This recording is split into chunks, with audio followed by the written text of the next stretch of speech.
Welcome back, you guys. So today we're going to work this just slightly different than what we normally do, and I want to explain something to you here for a second. We don't happen to have a lot of CNC work that we're going to be doing, so let me just get through kind of the thought pattern here of kind of where we're starting and hopefully where we're getting to. So the idea behind this video is to explain to you that there's really a four-step thought pattern when sometimes doing your own work. And one of those is like this. Okay, so you start out with a slide, right? And I'm just using this one as an example because it's bare. And you start getting these ideas and you're like, well, we could maybe do this. I saw that online, maybe we could do that. And before you know it, you kind of get out of that Sharpie and you start writing on it. And you're like, I think we could do some serrations here. We got a little bit of work here. We got some top work here. And you just kind of start going through it and saying, yeah, I can really see this maturing into a, successful project. So, then you decide to start executing it, right, with the tools that you have. And then, somewhere along the line, you start cutting and you're kind of just like, oh, it's really not quite as straight as I thought it was going to be. It's a little closer to where the barrel locks up than maybe what I wish we came out with in the end. But we're going to keep going. And as you continue, you're like, it'll get better over time. So, where we're at here is this is kind of thought pattern one. This is number two. Getting that, idea. This is really number three. And then when you get to this point, pretty much right here, part number four, and that's to stop working. Like, you need to seek professional help and contact somebody that knows kind of what's going on, even remotely knows what's going on. So, and that's what we're doing today. This is the Glock 29 10mm home project, I guess is what this was. The local gun shop contacted me, said, is there something you can do with this? I said, I'm really gonna have to come down and look at it. It's hard for me to tell over pictures from a phone. I really just don't know what we're doing, what we're working with, hopefully what the end goal is. So I came down there and looked it over and I said, yeah, I think I could probably square this up a little bit more. I'm concerned slightly because of where this is, how close this is to the 10mm barrel lockup zone. Obviously I let the company know, the local company know that I cannot guarantee the work upon fracturing or cracking the slide in any way just because I didn't bring it this close, and I'm going to have to do a little bit of a shave and a chamfer in order to fix that. So, so guys, that's kind of what we're working on today. This is kind of a fix-it, sort of, and let's just jump into it. So basically, the idea is to fix the top. Obviously, we're gonna do a window on the side. At this point in time, I don't believe we're too concerned about the text that's on the gun. We're basically just trying to salvage the slide because it is a Model 29. This is just something that you're not gonna find a whole lot of those aftermarket slides for. So we don't wanna go down through the process of needing to buy a whole new gun just to get a new slide.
All right, guys, well, let's take a look and see exactly what we came up with.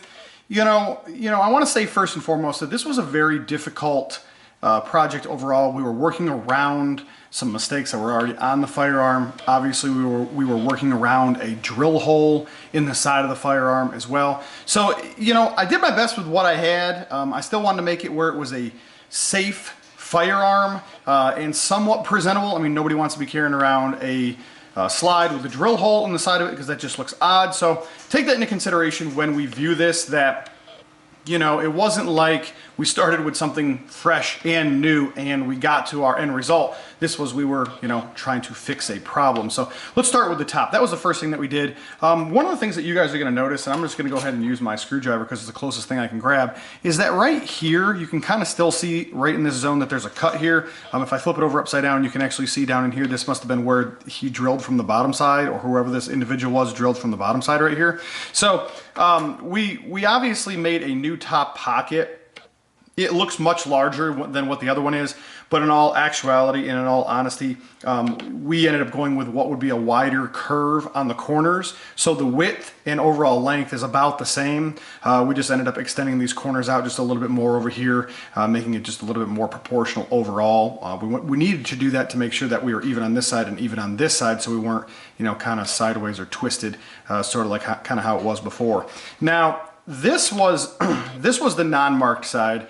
And what we did was we made two pockets and we shortened this one up.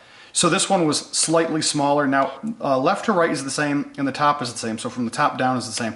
Down here I moved this up to give it a little bit more strength down in here. You can kind of see down in here once again. I'm actually gonna move this light closer while we're doing it. And I'm going to use my screwdriver here just to show you a little bit.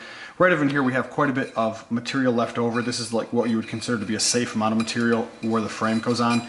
And then of course, this is the side that had the drill hole, okay? We can still see, maybe you guys can see it a little bit here. I'm going to see if I can get you guys turned around. You guys can see a little bit here.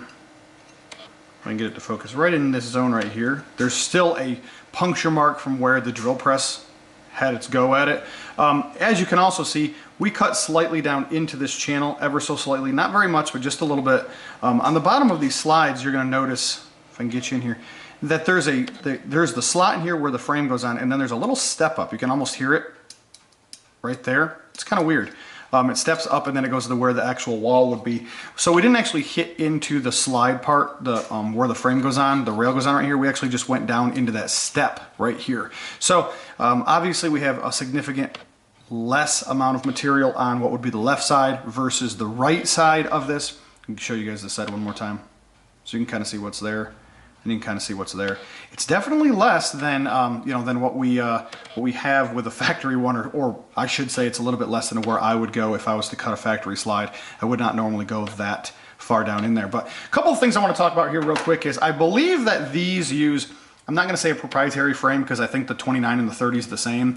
It is a frame that matches more than one slide, but however, I don't have one. What I do happen to have is a 19. They're very, very close in length overall. Okay, so I'm making a total assumption here, guys, so just bear with me.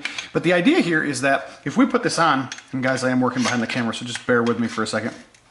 If we put this on, what you're going to find out here first and foremost is that right here is where your actual rails are. Okay, so see, you can see this is where your takedown is and this is where your groove is. And if we see on this side, we look over here, we have a little square. Okay, what we can tell is that it's a little bit farther in than from where that square is, or almost perpendicular from where this is. So but that'll just kind of give us an idea. Now let's go ahead and put it on and slide it back. Now this is a Gen 4. So what that means is if you look down in the inside, if we can get you guys down in there kind of, it's going to be kind of hard, but basically what that means is that rail is somewhere in this zone here. It's not actually up here. Now, once again,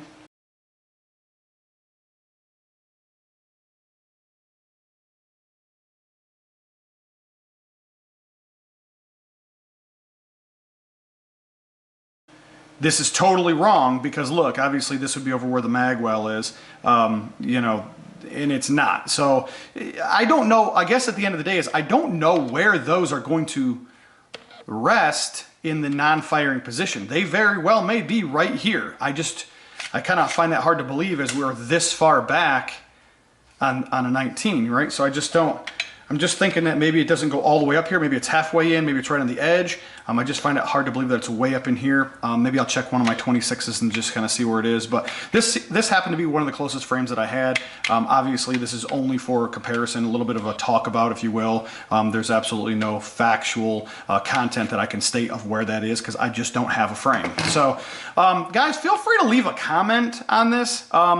it is what it is. And once again, I just did the best that I could. It was one of those things where I was trying to salvage a slide. I mean, nobody, like I said, nobody wants to kind of, you know, carry a gun around that has a weird top and a hole punch in the side with a drill press. I believe this is something that's a little bit more suitable and presentable. I wish they both would have come out like this. This would have just would have been overall a little bit nicer. But if we would have done this, we would have had like a really weird half cut down and through on this side. So, but the reason why we did shorten this window up and not make them the same is because we wanted to still leave that extra strength over on this side. So when firing the weapon, what you're going to find is that the frame is going to be rested on this side, and it's also going to be rested on the other side. Now, in theory here, the idea is that this side would not actually break, because when this is actually mounted on this, okay, what that would mean is in order for this material to break, the whole thing would have to turn on both sides, right? Because we're not going to see flex on one side that we're not going to see on the other. It's not like this side's going to go up or down and this side's going to go, you know, just stay where it is.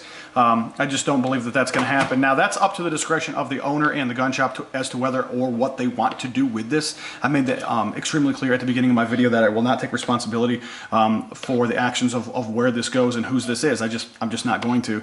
It's just one of those deals where, you know, we were working behind somebody, and it's just not a safe thing to do. Overall, at the end of the day, liability is not something that you want to mess around with. So, guys, with that being said, feel free to leave a comment down below. I apologize if you just don't agree with it overall. I did the best I could. It's not every day that somebody brings me a slide that has a drill hole in the side of it, so we just did what we could do with what we had. Hopefully you enjoyed this content.